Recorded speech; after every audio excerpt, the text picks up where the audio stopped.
So here we are. We are recording Voice of Design. Yes. And we have Nathan with us. Hello. Yes. And of the League of Nathans. I have a Topo Chico. You win for having a beverage. All right. Yes. And a non-US beverage at that. Hello and welcome to another episode, The Voice of Design. I'm Erica Hall. Hi, and I'm Mike Montero, and I'm so glad to be here with you today. And we have a very special guest and longtime friend of Mule, Mr. Nathan Shedroff. Hello, Nathan. I feel like I should neigh or something. What sound does a mule make? It mostly complains. Okay. Yeah, you're all right. wrong. Okay. Yeah, you're wrong. You're wrong. I'm not good at that. So I'll just say hi. They bray. I think mules bray, or donkeys bray. Horses neigh. So mules do whatever's in between a bray and a neigh. We should find this out later. See, I immediately came up with an answer to that, and then I thought, that's not the sort of thing I want to say on the air. It's a family radio program. Yeah, but what family? I mean, the Mansons were a family, technically. The Addams are a family. Oh, they're my favorite family. Are you pro or con the new remake? There's a remake? What? Oh, yeah, animated. It's either... animated. But like 3D, like, is it the Lion King animated? Not photorealistic. The Lion King is not animated. It's a live action Lion King. What do you mean? Those aren't live animals. Are they? Well, they're not fucking dead animals. No, they're all CG. Yeah, they're CG. That to me is animated. That isn't... How about that cats, huh? Cats. You know what? Judi Dench is buying a lot of her drug of choice from that movie. We're all going to be wrong on cats. Mark my words. We're all going to be wrong on cats.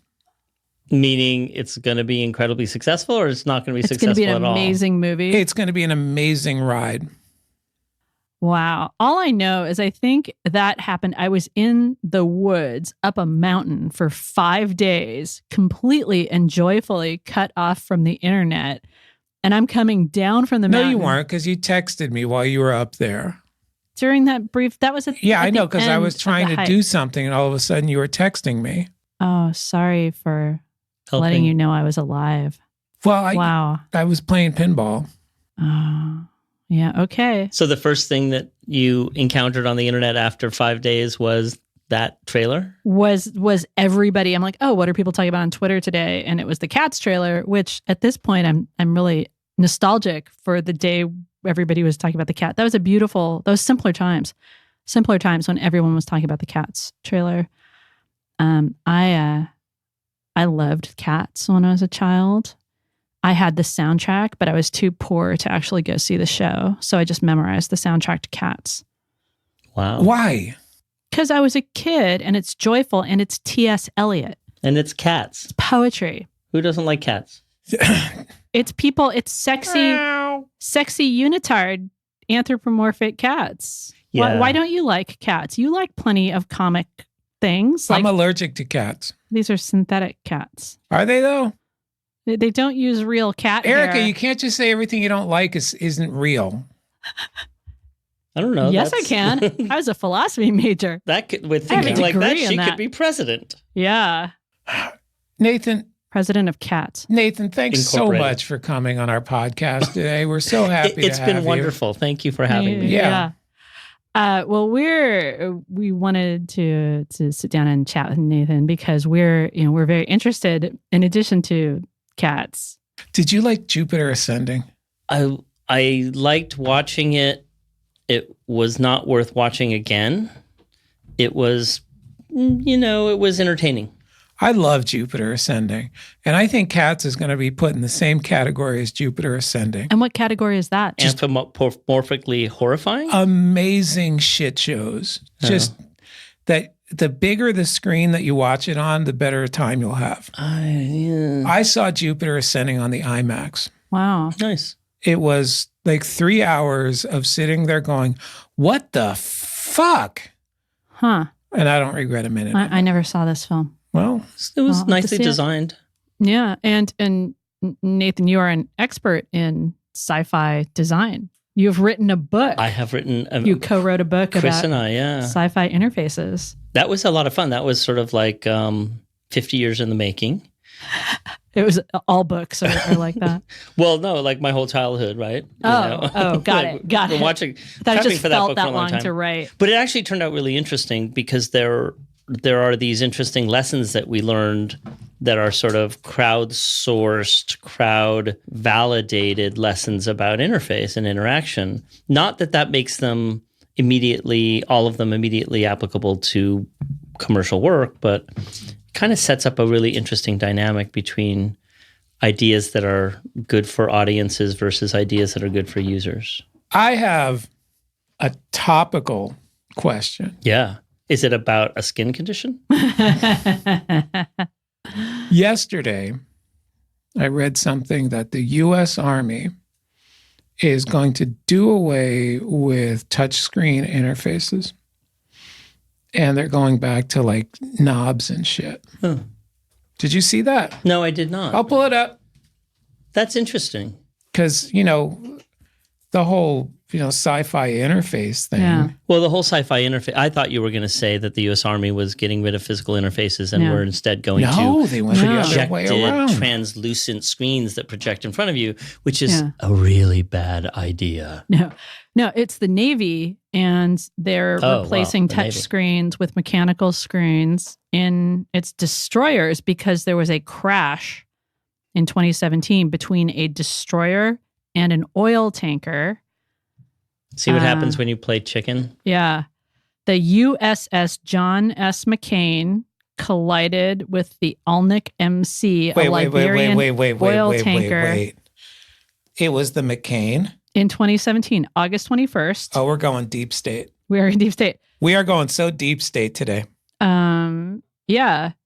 Fatigue and lack of training played a role in the accident, according to The Verge, talking about the report. Seems like that would apply to knobs and buttons too. The design of the ship's control console was a contributing factor because it was a pair of touch screens through which the crew could steer and propel the ship.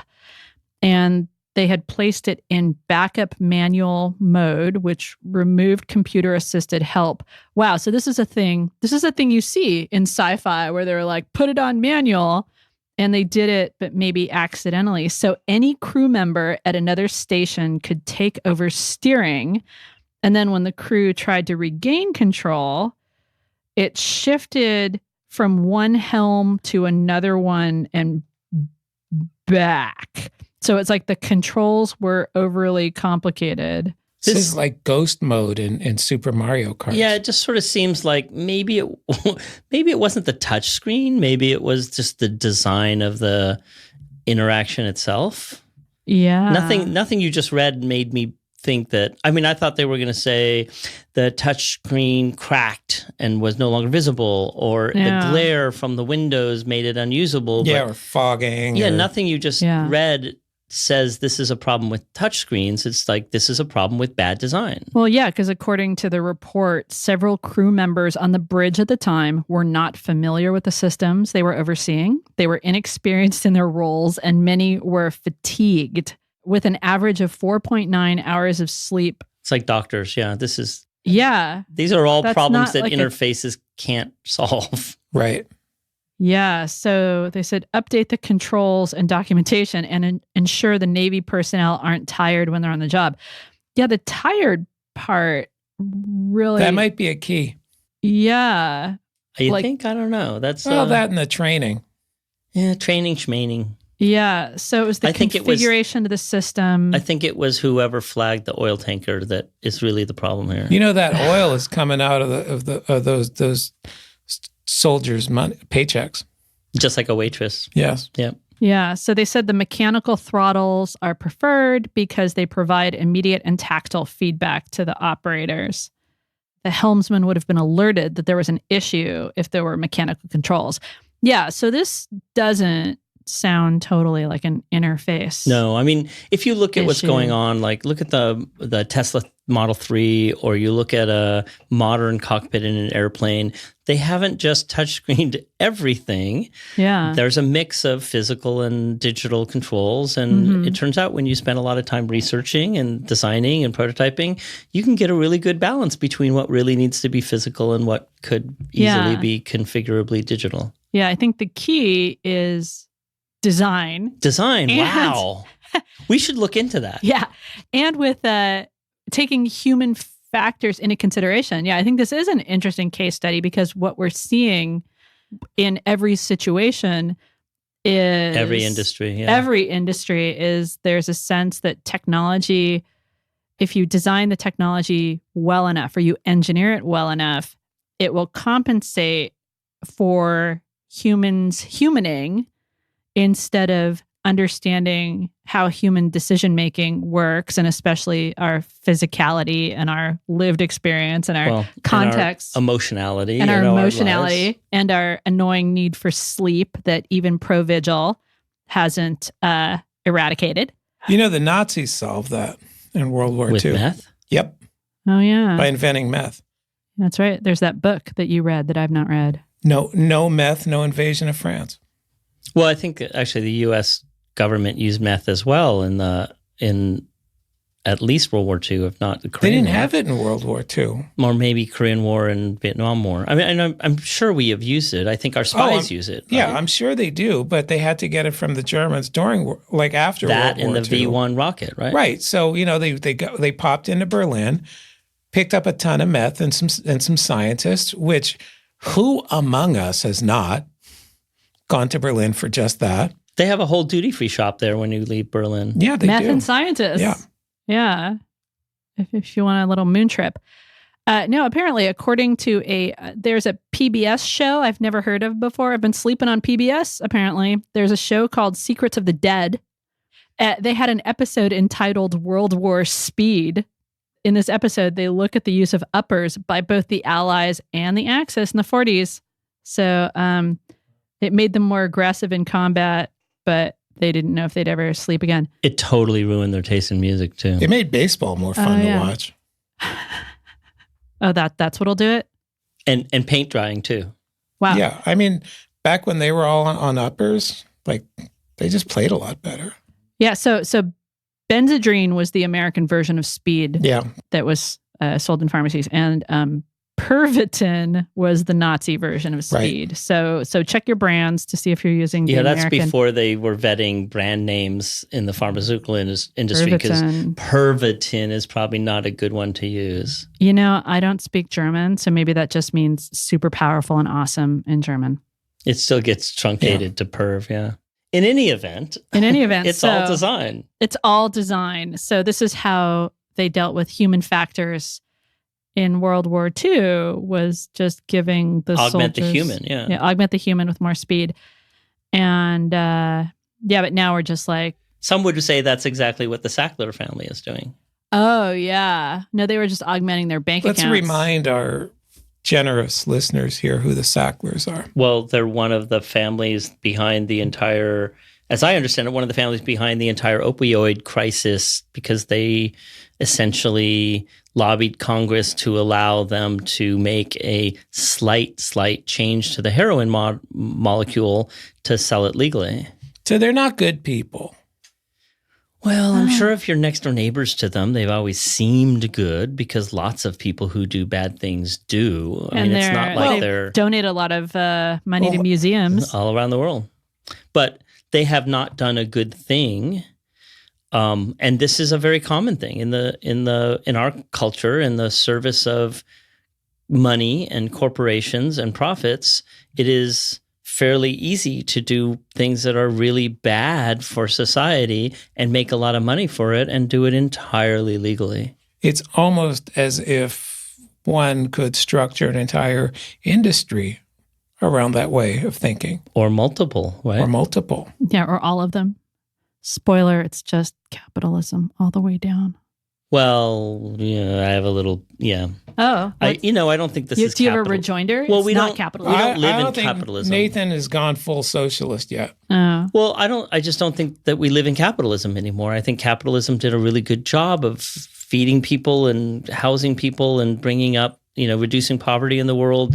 But that's not, for the last 40 years, that's not what we live under. We live under corporatism, where only corporations can do no wrong and have rights that people don't. And, lobby and buy Congress so that they can do more of said Citizens United activities, broke right? a lot of things, yes. And that's not really what capitalism is. We had a perfectly serviceable society for many decades under capitalism. I feel like Marx would disagree with you. I think the we there is a pretty is the we in that sentence is doing a lot of heavy lifting. I think that incentivizing people to make better things is a really good and empowering decentralized ideas and development is a really good strategy. But I'm interested in going down this road. Yeah. So corporatism is a new word for me. Did you coin this? No, it's been out there. Okay. I'm sure. So you're probably, are you reading like self-published newsprinty Zines? Are you going to knock zines now? That freaks are printing out without the auspices? Okay. So capitalism, you're saying capitalism fed a lot of people, did a lot of good. And I'm just going to put a pin in that for now because I want to get to this conversation. But what we're in now is corporatism, which is different than capitalism and bad. It has not been good for most people, yeah. I think I agree. Can you explain how we got from capitalism to corporatism? Oh, well, we got there. There's a lot of ways we got there. One of the biggest ways is that we've trained people for 70 years on absolutely defunct, wrong economic theory. And we've trained, 2 generations of business people now on ideas that are unsupportable and don't work. So the idea of rich people creating jobs, they're job creators. That's a total lie. It's a total lie, and it's demonstrably untrue. Anyone that believes in science can't believe in that because it's too easy to disprove with any kind of evidence. Yet most business people believe that. Can you crack open that egg a little bit for me? Meaning why Make it's a not thought true? Omelet for us. Make a thought omelet. Did you want some cheese or some scallions? We're good.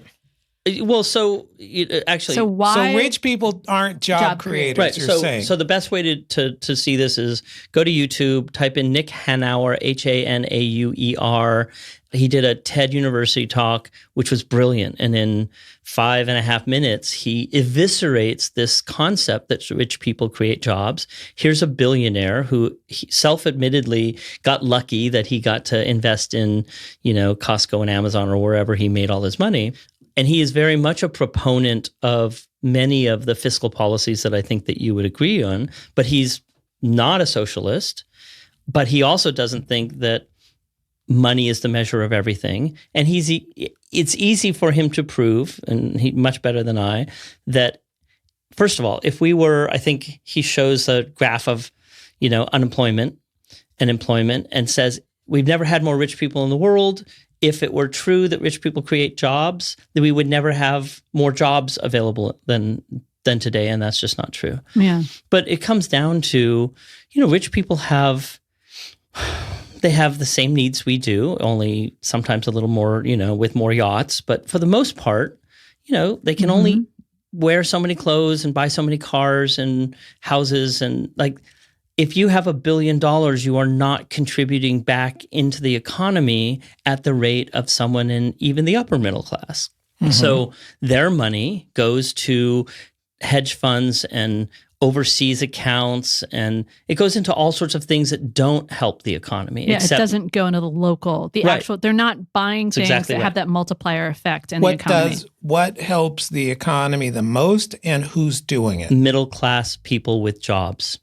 People with jobs make jobs. And he's the first one to say, if you're in business, the last thing you want to do is hire another person because that's an expense. You only hire another person when you absolutely have to because you have so much business that you need to cover it, right? So the chicken here, or the egg, however you want to look at it, is people that have money, jobs, that are spending their money locally, and that spurs economic activity. And if you go back and look through our economic history, you only see economic development where there's lots of money being spent in the economy, not outside the economy in, investment funds and all sorts of other stuff. So it's middle class people, it's lower class people who put their money back into the economy almost immediately that spur economic activity, not rich people. Yeah, because you're eating out, you buying things. Buy jeans, you take your family on vacation. There's only so many vacations you can take when you have $1 billion. So the money is just sitting there, not doing anything but making more of itself without actually benefiting people or creating anything. Yeah. So that's just one of many business myths. Like another one is the business of business is business. And we can't attribute exactly who said this. There's some disagreement, but basically it's an excuse for businesses behaving poorly. Oh, well, if you want to give some money to a charity or to a local group, that's okay. You do that on your own time with your individual income. But a business's business is to make money. And it's just not true. Businesses in this country corporations started out as social entrepreneurship organizations. You could not get a charter. Well, this goes back to, this is definitely my alternate view of history. The American War for Independence was the first anti-corporate war, and we won. And the founding fathers were not pro-business. I mean, they were pro-sole proprietorship and partnership, et cetera, but they were not pro-corporation because they just beat the corporations in order to become free and not be under their thumb. So they knew corporations have value. There are things that can happen with a corporation that you just can't get to happen otherwise. If you need to build a bridge or a dam, you need to build something big, you need the protection that a corporation as a corporate entity affords you. But the reason you have to go charter a corporation from the government, in this case the state government, is because originally they wanted to make sure you had a social mission. You want a corporation, what are you going to do? We're going to build a bridge that's going to benefit society? Great. Here's your corporate citizenship. Go for it. Now we're, 180 degrees away from that, where you can get a corporation online without any social mission. And now we have things like B Corps, where we're having legal trouble starting companies that want to have a social mission that then have other priorities, like we're going to be nice to our communities and our employees and other people, and need protection from shareholders who then have lawsuits that come and say, hey, that money on free lunches that you spend, that's actually our profit. You're taking that money out of our pocket. Stop that. And corporations now need protection in order to do these things. It's a 180 from where we started as a country. But the B Corps, et cetera, are an attempt to get back to where we were in the 1700s, because we've gone a long way away from that. So that's the difference to me between corporateness and capitalism. Corporateness says corporations can do anything they want, and they're the most important life form on earth, or certainly in our country, and we must do everything we can to protect them. And capitalism says, regardless of what your corporate entity or whether you're just an individual, treating money a certain way and treating investment a certain way and helping people build things tends to make more good things that society needs. Because there's an incentive. And right. Yeah. When we saw like the sort of counterexample or compare contrast example is you look at the Soviet Union. Right. Communism and certain forms of socialism. Yeah. So with the Soviet, that wasn't really a social, it didn't strike me as, it was Soviet. It's not really socialist. I'm just saying related really, but systems. Yeah, it's not really communist. It was the Soviet. The central control and planning and the... Did not work. And the lack of incentives. At all, yeah. That was just a dictatorship. Yeah, but it was founded on a philosophy that was not bad in its own right. But it was a bill of goods. It was sold a philosophy as a bill of goods, and then it turned into a straight up dictatorship. Yeah, you saw the same thing in China. Absolutely. And other places. Yeah. Well, and so capitalism just says markets are really good at optimizing resources. So let the market decide. Let the invisible hand of the market, rather than let some guy at the top of the government structure decide. And in general, that's more true than not. The problem is if you don't put the things you care about in the market, those are the things that get optimized out of it, like happiness.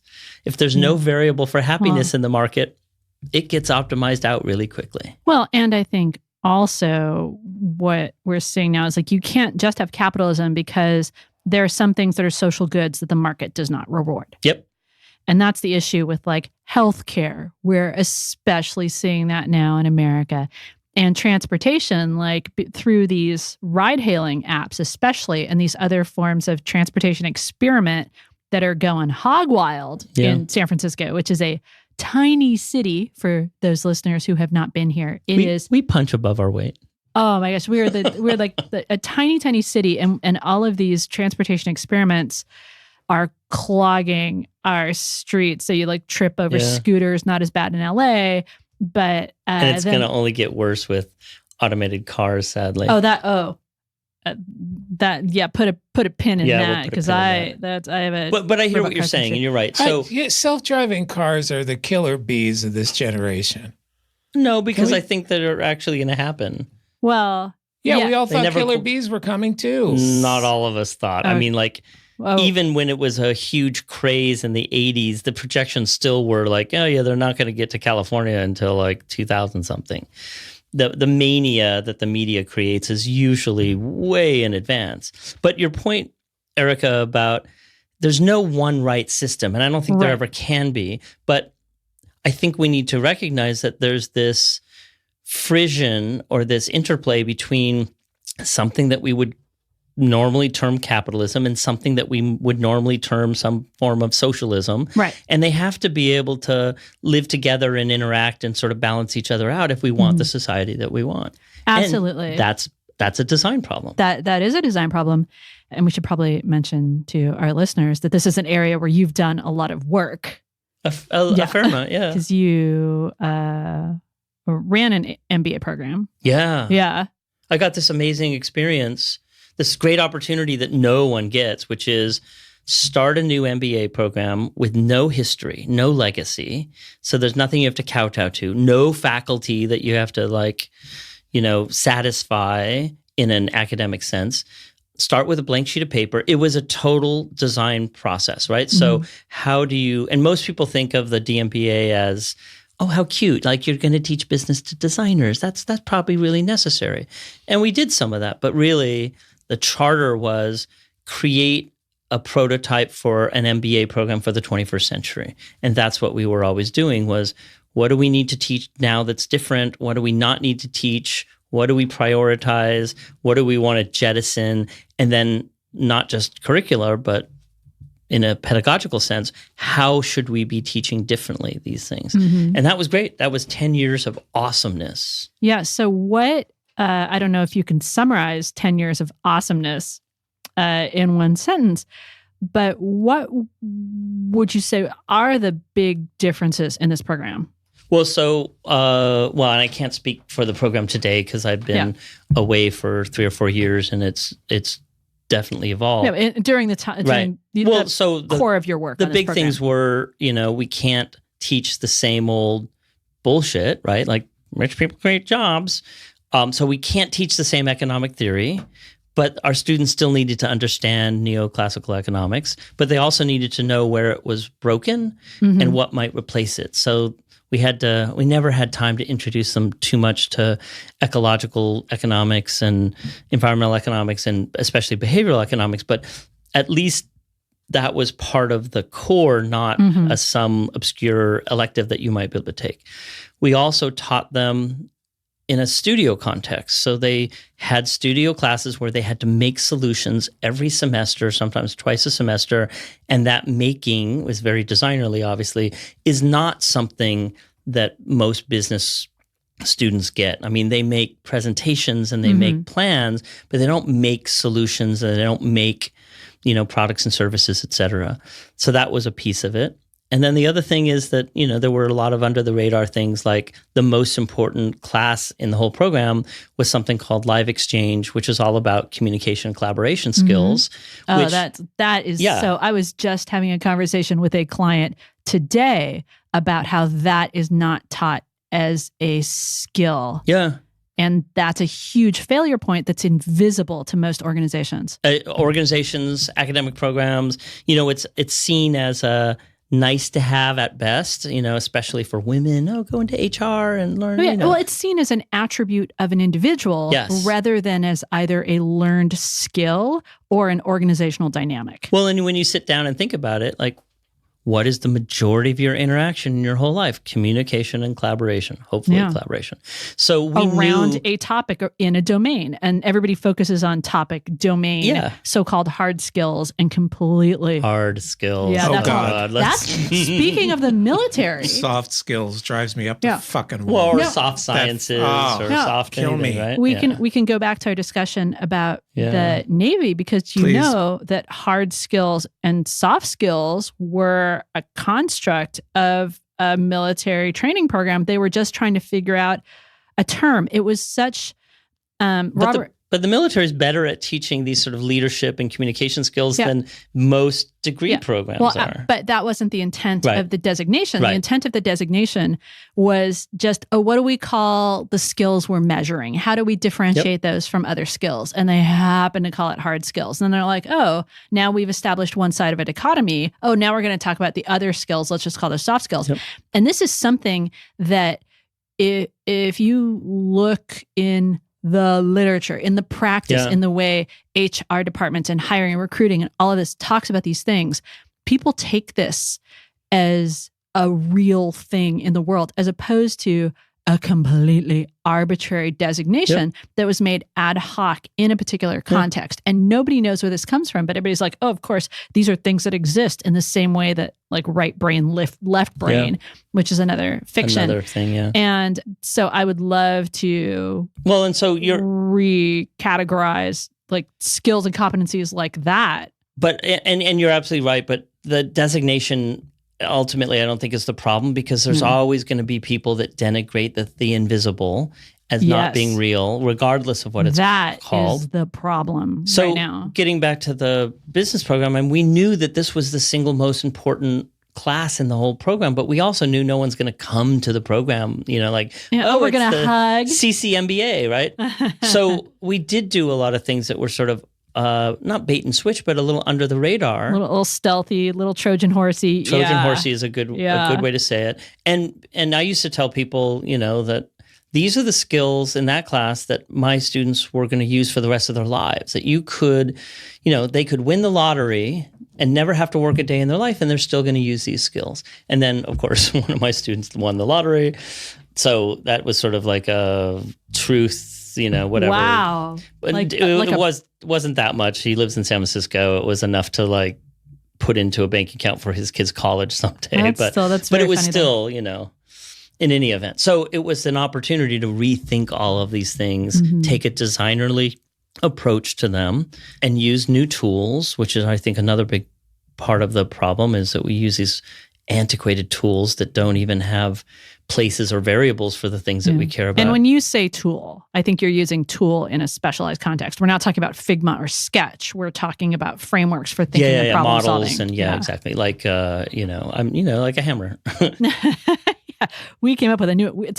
It's a Design MBA hammer. I like that. Screwdriver, maybe multi-headed. God, I would love spanner. an MBA hammer. I think we need to. Okay, nobody listening can do this. We're going to go register this domain and start this company in the next 48 hours. MBA hammer. MBA or DMBA hammers. Yeah, exactly. Yeah. So funny thing, in Just Enough Research, my first book, one of the headers is put an MBA out of work. Yeah. Well, and certainly put the wrong kind of MBA, and there's a lot of them. I used to tell my colleagues, because I have colleagues that teach business all over the world, and for the most part, a lot of them were really jealous at the opportunity that I had, at this little design school, right? It's not like I'm at Harvard or Stanford or something. Yeah, it's CCA, which is here in San Francisco. Right. I mean, it's barely accredited. That's not true. It's a school with a pretty good reputation. It's certainly in California. It's certainly in, San Francisco, the Bay Area. But in any event, I got this blank sheet of paper, which they never had this opportunity, right? And they can't slough off the old legacy in their programs. And I'm not sure it's possible for any existing program to really change. And that's really sad because we have a bunch of new tools. We need a whole lot more tools. All of those, by the way, are design projects, because you can't use the same tools and get new outcomes than we've gotten in the past. Yeah, I mean, this is in line with Buckminster Fuller's thinking. Right? And Einstein, right? Like, didn't he say you can't solve a problem with the same thinking that created it?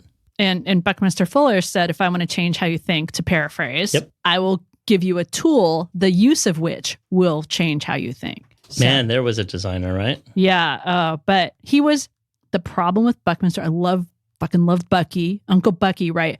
The problem is that in his heart, he was an engineer and he was overly optimistic about humans. And this is one of the problems we're facing right now with digital design and everything going to hell, like in your book, is Ruined by Design. Ruined by Design. Available now in zine form. Zine form. I just Zine saw form. it. Yeah. Yes. Go to ruinedby.design and you can order your zine. Sell it with a pair of those little photographic gloves. Yeah, because it'll get all fucks up it your gets hands. all so of bad. your hands, ink, just like digital surveillance capitalism has gotten all over our society.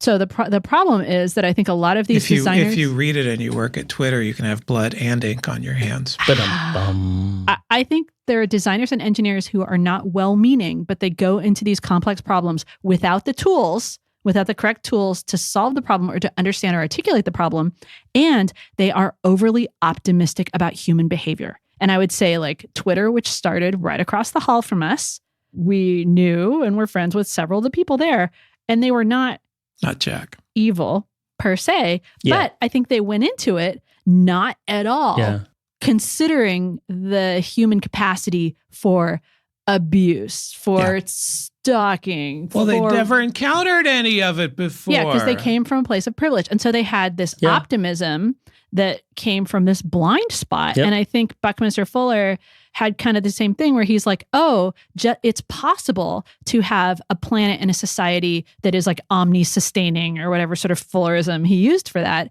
And because it's possible, it's inevitable. And I think there's the same sort of thing with the technology. I agree. Tech positivism, which is like, it's possible. And so good technology will bring out the best in people. Well, I mean, that was the web, right? Like, let's decentralize everything and let everyone be, self-expressive and have a way of talking and meeting the rest of the world, and things will get better. And in some sense, yes, that's part of the formula. But you're right, there was a part of the formula that was unaccounted for. Well, it didn't account for assholes. Mostly, but I think there's also a lot of people that end up being assholes inadvertently. Right. Yeah. And I don't want to kill the aspiration. I think that that's really important, is people wanting to make things better. Yeah, the aspiration is fine, but you still have to you have to ask yourself, what could the two things. What could the worst people do here? Yep. And what will the use of this tool do to people? Right. Well, which is to me why we need better tools to help us evaluate these things, right? Like SWOT diagrams are awesome tools if you use them right, and they're probably used right less than 5% of the time. Yeah. Just because people have never been trained how to really use one. And the first thing that they're missing is the research. It's easy to put garbage in and get garbage out. Yeah, absolutely. And I'd say that the other thing that happened is one of the reasons why the bad behavior, what's the right word for it? Exploded or mushroomed or propagated is going back to capitalism, the incentives, because the designers and engineers who created the systems, because in many cases they were venture funded and got sort of tied to that model of growth first, then business model. The easiest business model is the advertising business model. That's I guess we have a lot of people. What do we do with them? We advertise to them. And then what happened is you have an economic incentive to do the things that get you the most quote unquote engagement. And in many cases, the most engagement is when there's the most, as you mentioned, the human emotion that people don't take into consideration. Well, and so part of this is teaching people about humans. And we don't do a lot of that, especially not in the tech sector. But even in the business sector, a few years ago, there was all this big rage that business programs need to teach more ethics. Okay, so put an ethics course in the business program. That's the wrong approach because you can't isolate it. What they didn't do is realize that no, ethics has to be part of every class, has to be part of accounting, has to be part of economics, has to be part of business models. It's foundational. You can't separate it out as this thing. And in general, we don't teach things in a terribly integrative way anyway. Well, I mean, remember when we were starting in this business and we would, we'd design and build a site and then we would send it over for usability. Maybe. Yeah, I was going to say. Maybe. But I mean, that was... my experience was that most of the people that were designing and building them understood usability. They just didn't have necessarily the responsibility of doing the exhaustive testing. Well, you worked at a place that was 90% better than most. That's true. You're right. So because in most places that was it was throw it over the wall. It was a step. Yeah. Yeah. My job here is to make it look good. Your job is to figure out how to make it work. Yeah. And then somebody in charge of usability would come and tell you that something wasn't working, and you'd become a raging asshole until they went away, and that thing would never get fixed. Yeah, these are reoccurring problems in culture. So the Design MBA program that you're working with at CCA was giving business people these problem-solving tools and a way of looking at the world and everything. And another approach to doing that is the design thinking curriculum that's popping up all over the place. That's either happening, like I had a friend. This is apparently even in the law profession. There are people who teach design thinking workshops for lawyers. So what would you say is the point of differentiation between a design thinking, and I know it's probably like, it's the Atkins diet of what you were doing for business people, but what's the difference between the way that you were thinking about the curriculum that you were developing and the design thinking curriculum, which is also targeted at business people? Well, it was integral because, we, at the very heart of the way we were recontextualizing business was design thinking, systems thinking, sustainability, and what we called sort of new business values. So it was absolutely integral.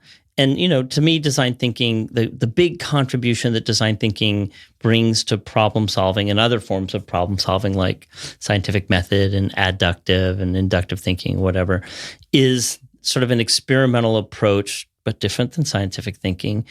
Everyone usually focuses on the prototyping aspect. Prototype. Because it's test. visible. And there's a huge bias towards visible work. And it's a very big difference between how a lot of other people are taught to problem solve, which is ruminate and work on the perfect solution and then put it out there, right? Not test it and try it out.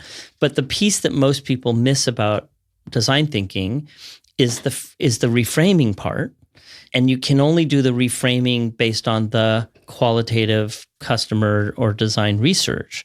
And so those two things are really the critical thing that are missing, because it's really hard for you as a designer to go to your boss or your boss's boss in a company, or go back to your client and say, hey, we did really careful design research. We really talked to customers and looked at them in a qualitative way. And what we found is we shouldn't be making this. Like, this isn't going to be a successful it. But what we did find was that there are these three other things that are going to be way more successful. So we need to, now we say pivot, but that used to be, we need to reframe the solution. That's a really hard thing for any designer, even a senior designer, to go back to their client and say, you hired us to make this and we want to make something else. And yet, that's the fucking job you signed up for. Yeah, absolutely. That's the most important part. Yep. Designers, especially in companies, but even with long relationships with clients, complain all the time that they get a design brief and they're like, why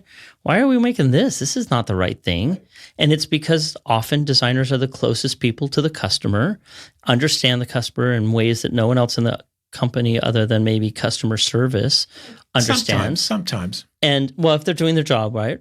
And know inherently that this isn't the thing we should be doing. Right. There are better things, better business opportunities, but aren't in a position to go back and say, remake this decision because it's the wrong decision. And don't do anything to put themselves in that position. Sometimes, yeah.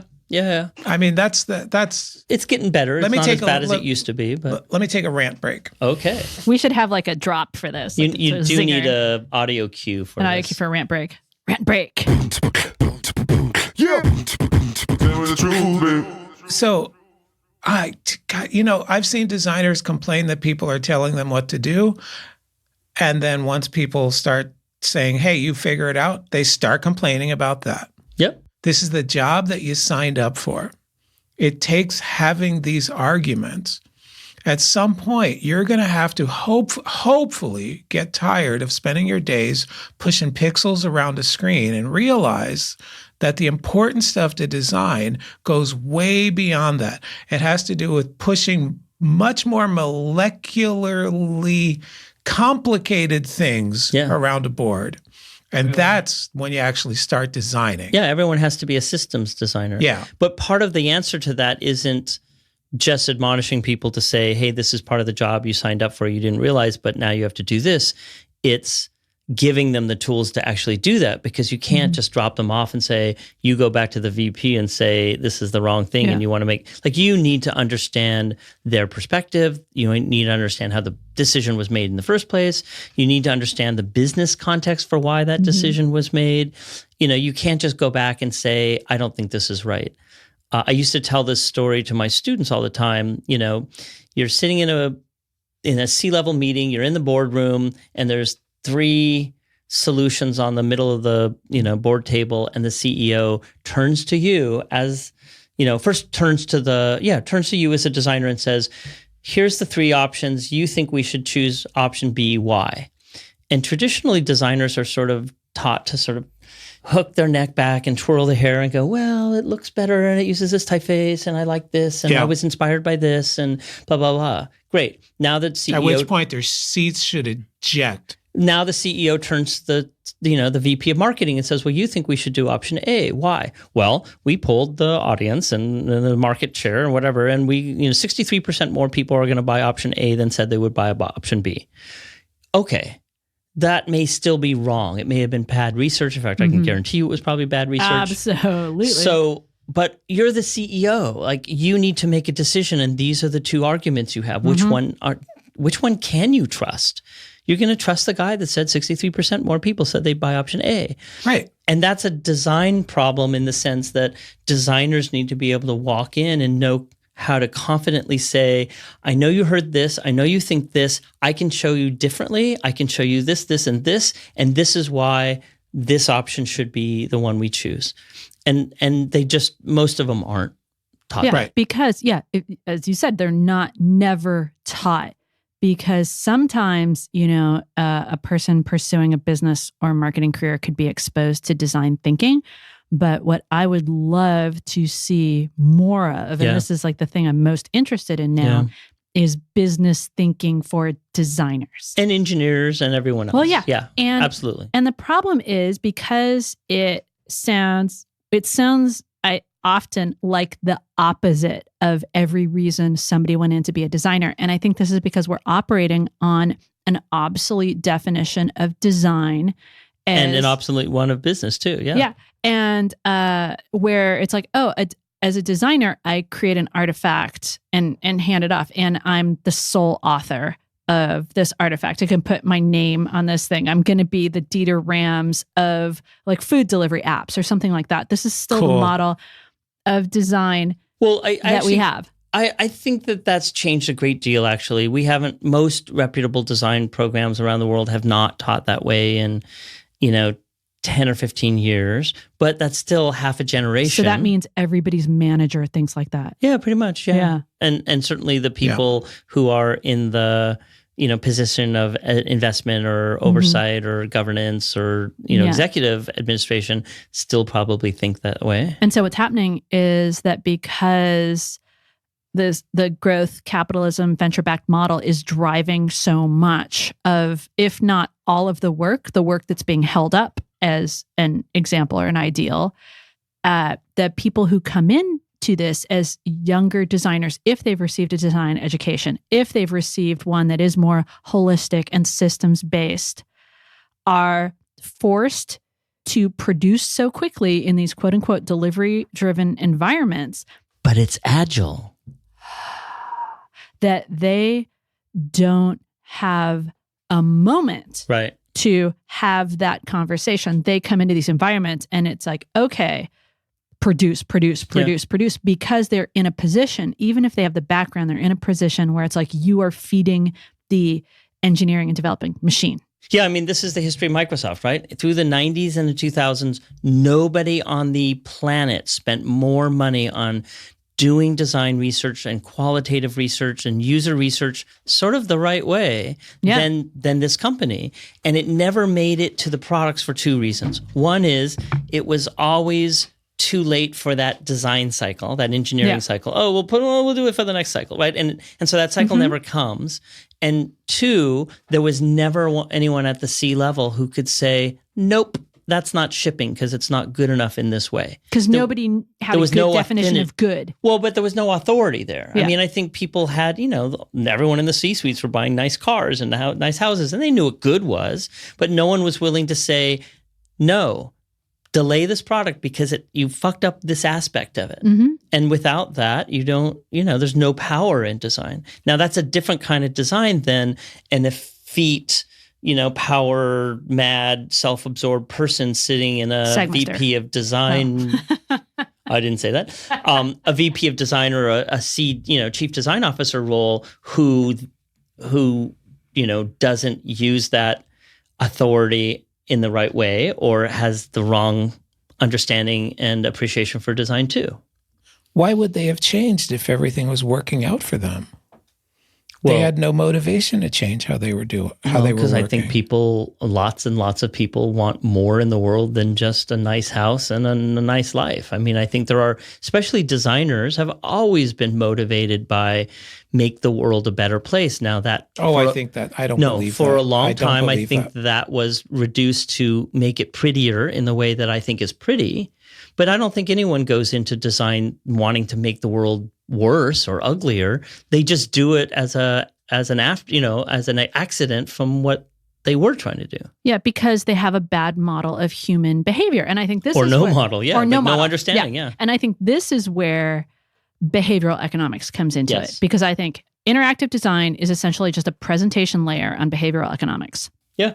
And on business, right? So on the business model, exactly. The same problem exists in the business world. In fact, even worse, which is they learn all the wrong things about human behavior. Mm-hmm. I mean, Economics 101 says people are rational actors.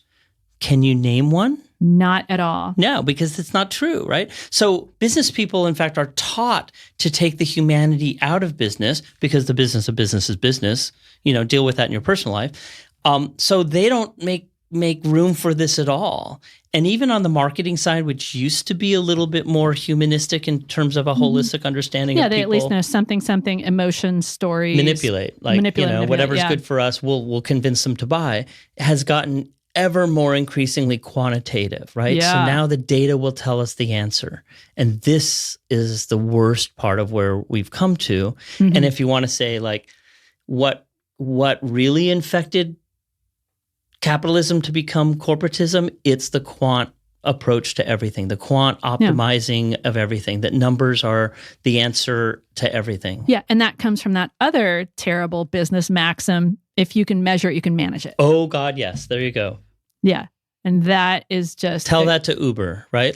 What brought down the entire brand and about $1 billion worth of value? Currently trading at 37. It wasn't the engineering. It wasn't the technology. It wasn't even how they scoped the product. It was how they treated people and when people found out, right? So I have a whole article on Medium about how businesses need a Deanna Troi. They need someone there as an ombudsman that is looking at these issues and can raise the hand and go, we have a problem we need to deal with that could become really serious. But a chief humanist? Businesses need a chief human officer, yeah. Cho. But wait a minute. You just did the thing that you said we couldn't do. What? Which is have a single class for ethics. Back to that. Yeah, a single humanist.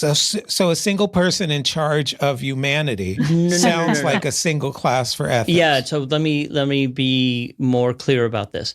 I think that humanity and these issues are everyone's responsibility, but there still has to be someone who's responsible for seeing that it happens. Mm-hmm. So when I had my design company, Vivid, many years ago, anyone could suggest technology to use, a feature to have. Everyone on the team had equal power of suggestion of what they thought the solution should be. But there were specific people on the team who had a responsibility that the conversation happened and that it concluded with a decision by a certain time. Mm-hmm. And that to me is the chief human officer, right? Like someone that makes sure that this conversation is happening, but not the only person having this conversation. That's the difference to me. Yeah, that makes a lot of sense. And I think like I'm so happy we're at least past the holacracy concept of like everybody's just gonna do the right thing if we kind of leave them in a petri dish. Have as much vacation day as you want, but dare to take one and we'll ostracize you. I'm not against the experimentation. Right. I mean, sometimes you could look at it at the prototype stage and go, you could pilot it. This is not going to work. Like, let's just not even bother because we know this is going to work. Yeah. Like if you go back to the I think it was Chiat Day in the mid-90s. The hot desking? Yeah, the hot desking and everyone, nobody can nest anywhere, and you checked out all your tools in the morning from like a locker. That's coming back now. And we knew that it was going to fail. It was obviously going to fail, and they did it anyway, and it failed, right? Yeah. So I'm not against experimentation, but I think that we have to, you can be smart about evidence-based. That's what makes something an experiment. And I think this is what people lose in design and business. Yep. They equate experimenting with just trying something as opposed to using critical thinking, scientific method, whatever, to say, oh, we either have a research objective, a question, a hypothesis. We're going to run an experiment, and then we're going to see what we learned from the experiment. But they don't. They just try things, and they don't have a way of checking to see was something falsified. It's not an experiment unless something could be falsified. But what did that actually test, right? Yeah, it didn't test anything. New deal, man, new deal. Yeah, thank you for mentioning the fourth C that has not been mentioned yet. These are the skills. I thought we couldn't say that on the air. Yeah, these are the skills that we need for the 21st century. We should be teaching, prioritizing. We talked about communication and collaboration, and maybe those are part of the same, I don't know, whatever. We didn't say creative thinking, but when you're talking about design, that's creative thinking skills. Critical thinking skills are the other ones, right? And that's what gets left out of design thinking. Design thinking is not critical thinking. It's not asking questions. Design thinking is following this process. And that is the biggest bone I have to pick with design thinking, is that it's not critical thinking. You can completely exist in your happy little sticky note bubble. Well, and especially when you apply, I mean, we've all seen the shopping cart video from IDEO and whatnot, which is fine. It's great. It's a good example, but it's not like... Erica just made a wanking motion. I know, I saw. But when you put that into the context of a company with deadlines and schedules and personality conflicts and culture, et cetera, it doesn't necessarily play the same way. And this is why habitually design and innovation centers or teams within a company have always been separated for good reason from the rest of the company. And, it doesn't have to be as overt as Steve Jobs moving everyone across the street and putting up a pirate flag.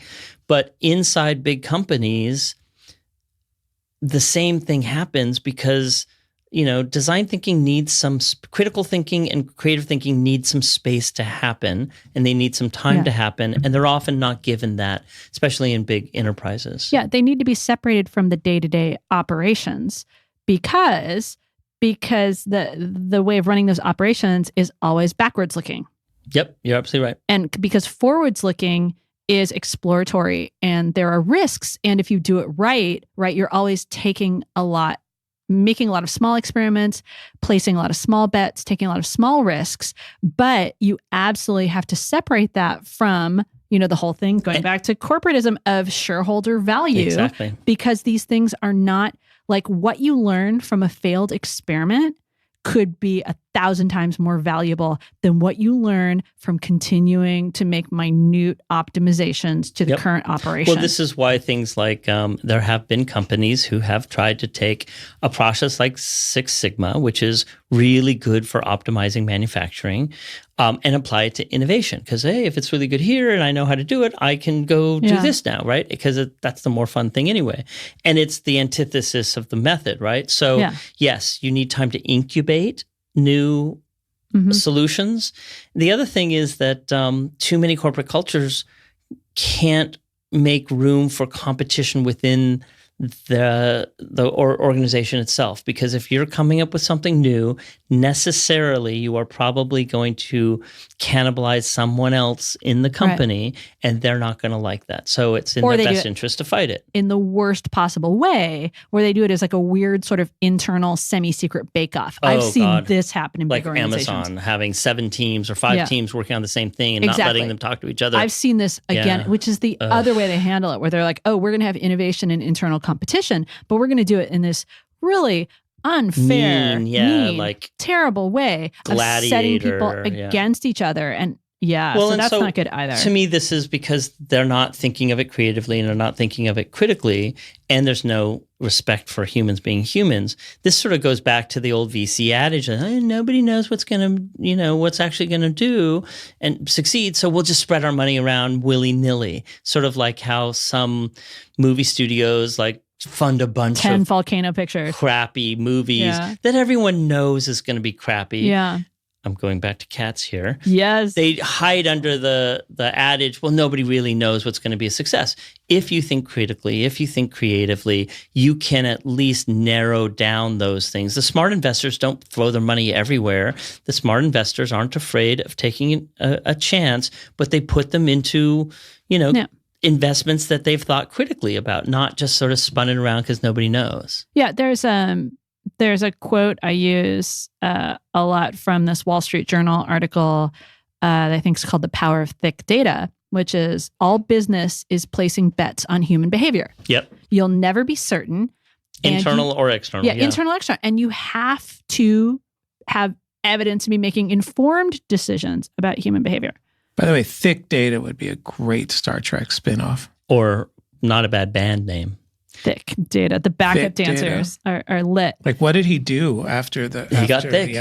He's like in the Thor. new series. He's in Picard. He is? That's right. Picard with the dog and the winery. Well, so all of this, to me, a lot of this goes back to here. I've thought about this, sort of done this in my professional life, but I've certainly thought about it from this systems perspective and businessy, designy perspective for 13 years.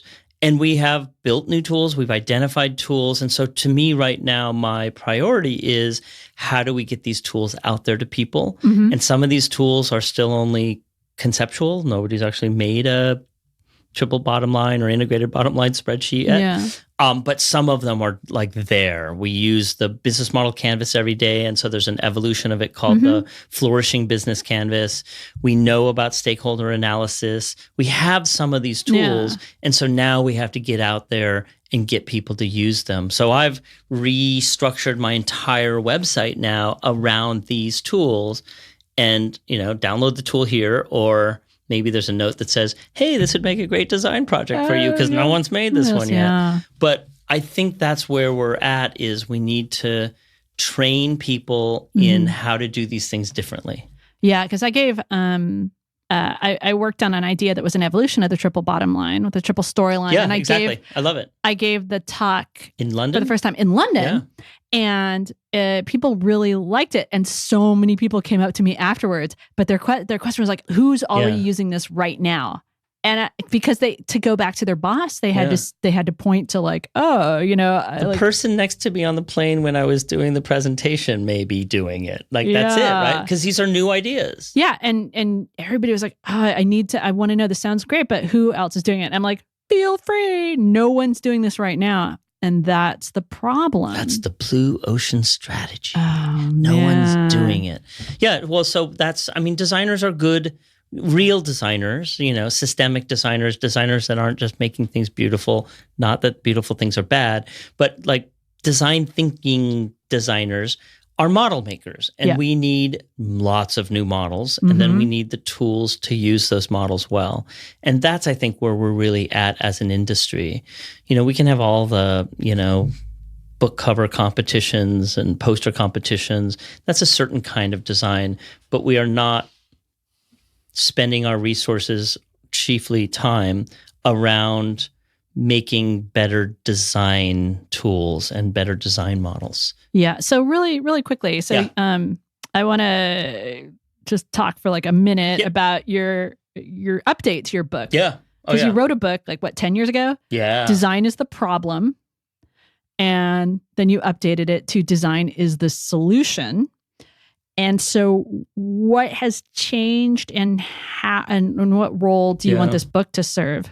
Well, I mean, the title of any book is sort of a provocation anyway, right? So Design is a Problem was a good provocation, especially if you were going to talk to designers because you were putting them on notice. You know this well, Mike, right?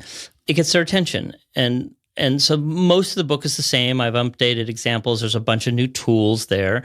But in the introduction to the book, I specifically called out a certain kind of design as the problem. And that's the design that we're sort of talking about as being old, being appearance-based, being not systemic, not being concerned of these other things, or not being concerned of the outcomes of design. That's been the problem. But I also identify that designers are in this really awesome position. We're in the room when most of the bad decisions get made. We're there. We're not activists on the corner, on the sidewalk, yelling about it, right? Like we're in the room. Where it happens, just like in Hamilton. Oh, that's a whole nother thing. Don't. In any event, so we're well positioned. If we have some better skills, we have some better confidence, and we've done a little bit better homework so we can spur out some examples.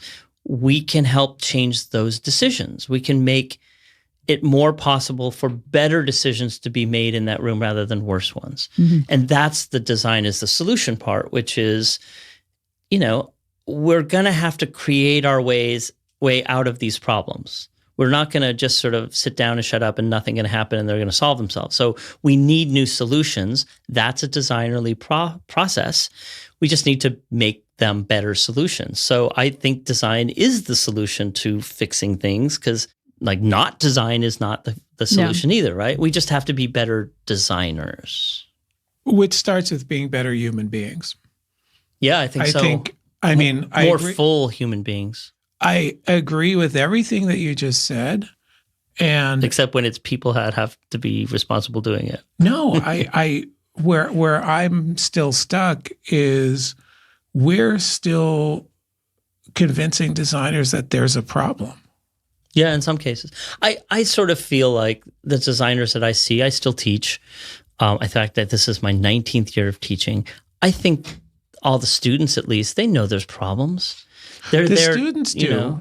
But they're going into design and they're grad students, so they've been designers. I mean, I find it very hard to think that designers don't see the problems.